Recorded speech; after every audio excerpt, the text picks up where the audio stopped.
I kind of want to know what your perception is of how big of a problem ethical misconduct is. Like, we're obviously a large university, thousands of researchers, 100 more departments, and like you mentioned, you've never had to deal with someone fudging the data. I believe that's what you said. Is this something like that almost never comes up, but we're just trying to cover it so that people are aware of the issue, or have there been lots of little things that get squashed? I think it almost never comes up at the level that hits the newspapers. And I think a lot of these issues get settled locally and pretty quietly, so it's hard to measure. You know, I'm in a big department. I don't have the sense that we're all cheating all the time and trying to get the advantage and all that stuff.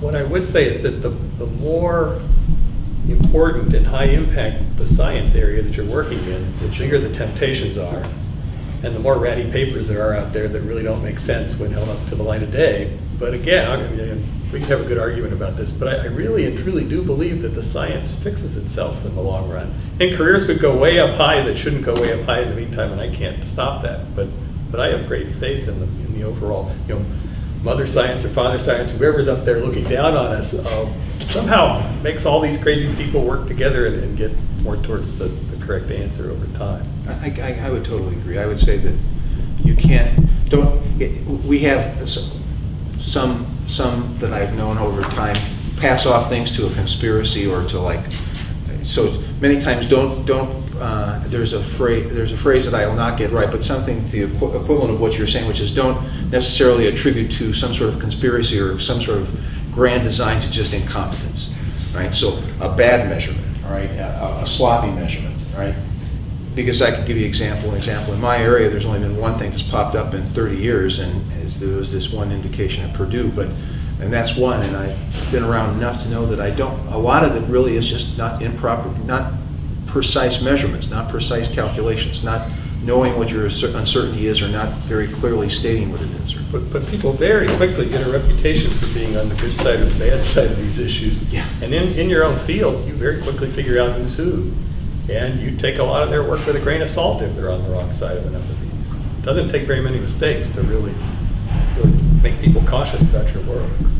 So, is there any way that you could kind of like estimate just maybe the number of instances, like just what order of magnitude it would be, like for a paper that's published with falsified data at this university, is like once a year, if that, or is it more like dozens, or any I've been possible? Here 29 years, sad to say, and I think there have been sort of one handful, maybe 5 or so incidents that hit the newspaper that had to do with academic dishonesty. So actual falsifications is probably a very that sort small of thing, problem. That's right, and it's often, it goes both ways, right? It's the overly ambitious graduate student who wants to go get a leg up on the world, and it's also the overly ambitious professor who is ready to push the boundaries without real justification. But I think it's quite rare. I think that's a fair estimate. Personally, I think that's a very fair estimate. Yeah. If you want to give me, I actually have a paper that's a meta-analysis of a number of studies, 30 or more studies that have been done over the years. And I can give that to you. I can't cite a number for you exactly, but... Yeah, I'm just trying to put it into perspective, Right. Because I don't think anyone has any idea. There are 13 cases that go to the Office of Research Integrity in the Public Health Service. So they deal with, they're the agency that hands out the most grant money. So they get 13 cases a year that rise to the level of requiring them to adjudicate.